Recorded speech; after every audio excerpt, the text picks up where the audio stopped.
छठी तस्वीर काबुल शहर की, जहां अफरा तफरी मची हुई है, चारों तरफ लोग बदहवासी में।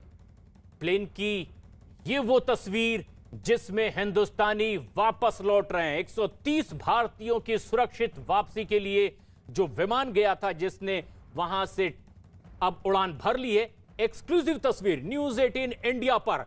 जो चिंता तमाम भारतीयों को है कि हमारे हमवतन सुरक्षित वापस हिंदुस्तान लौट आए, ये उनकी तस्वीर और चेहरे पर मुस्कान भी कि कैसे तालिबानियों के उस क्रूर पंजे के बढ़ते खौफ से ये सुरक्षित भारत वापस आ रहे हैं और भारत सरकार ने इसके पुख्ता इंतजामात किए। विशेष विमान के जरिए ये 130 भारतीयों की सुरक्षित वापसी की तस्वीर जो इस वक्त रास्ते में है और कुछ ही देर बाद हिंदुस्तान की सरजमी पर होंगे। ये एक्सक्लूसिव तस्वीर आप देख रहे हैं इस वक्त न्यूज 18 इंडिया पर।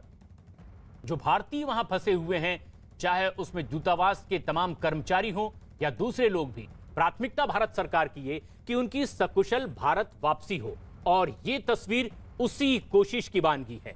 भारत सरकार ने इसके पुख्ता इंतजाम किए।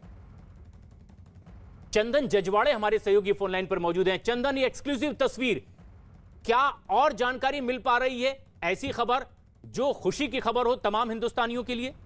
बिल्कुल, देखिए जामनगर सबसे पहले इस फ्लाइट को लैंड करना है, चूंकि डिप्लोमेटिक जो हैं कागजात इसमें रखे हुए हैं, डिप्लोमेसी से जुड़े हुए कई लोग हैं, तो सबसे पहले जामनगर में इनको लैंड करना है। उसके बाद ये हिंडन एयरबेस पर पहुंचेंगे।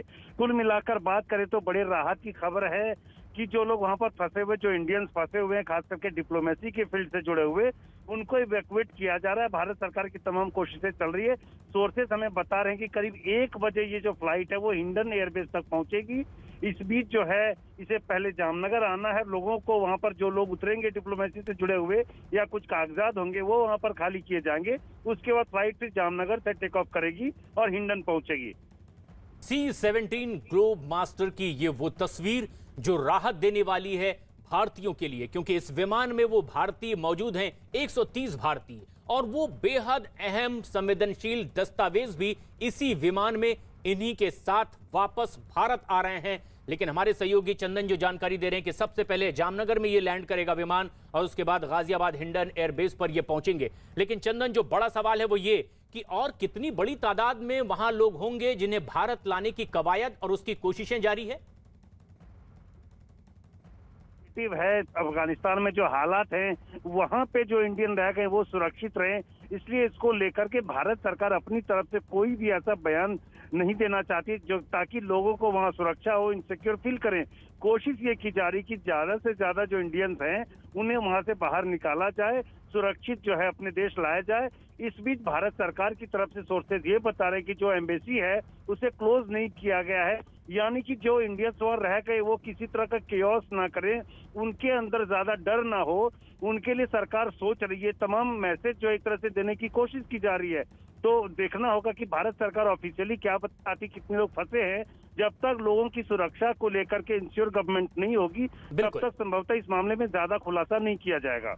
यानी ये जो खबर आ रही है ये काफी हद तक के एक राहत वाली भी खबर है। रक्षा विशेषज्ञ के तौर पर अश्विन कुमार जी इस वक्त लगातार हमारे साथ बने हुए हैं। अश्विन कुमार, जो आप भी तस्वीरें देख रहे होंगे, राहत की खबर तो है ही, लेकिन आपको क्या और लग रहा है कि अगर साफ बयान जरूर नहीं दिए जा रहे, लेकिन तैयारी सरकार की ओर से है कि किसी भी भारतीय को कोई नुकसान ना हो, कॉन्सुलेट को बंद नहीं किया जा रहा है, क्या संदेश?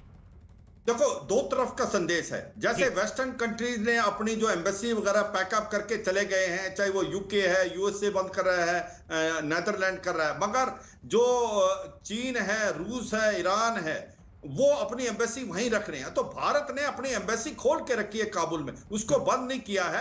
और ज्यादा से ज्यादा जो डिप्लोमेट्स हैं जिनको आप इवैक्यूएट कर सकते हो उनको किया जा रहा है। सबसे इंपॉर्टेंट चीज है प्रशांत, जो हमारी जलालाबाद और मजार शरीफ के अंदर कॉन्सुलेट बंद हुए थे उसमें भी कुछ फंसे हुए थे, उनको पहले वहां से काबुल में लाना भी एक चैलेंज है, वो भी लाया जा रहा है। और दूसरा एक बड़ा इंपॉर्टेंट चीज बताई थी, जो हमारे कॉन्फिडेंशियल डॉक्यूमेंट्स हैं वो गलती से भी तालिबान के हाथ में लग जाएं और तालिबान के हाथ में पाकिस्तान में चले जाएं तो बहुत नुकसान हो सकता है। तो उनको लाना बड़ा एक इंपॉर्टेंस था और बड़ी अच्छी बात है कि हम उनको ले पाए हैं, क्योंकि उनको वापस भारत में लाके उनको कॉन्फिडेंशियलिटी जो है वो बहुत इंपॉर्टेंट है। हर देश अपना इंटरेस्ट देखता है और मुझे लगता है ये एक बड़ी अच्छी पहल की है। पर एक चीज ध्यान देनी पड़ेगी, हमारे 37 प्रोजेक्ट अभी भी ऑन गोइंग थे, तो हमारे कुछ इंजीनियर और टेक्नीशियंस मुझे लगता है कि वो पूरे अफगानिस्तान में फैले होंगे, उनकी भी एक सुरक्षा का जो है हमारे को चिंता है।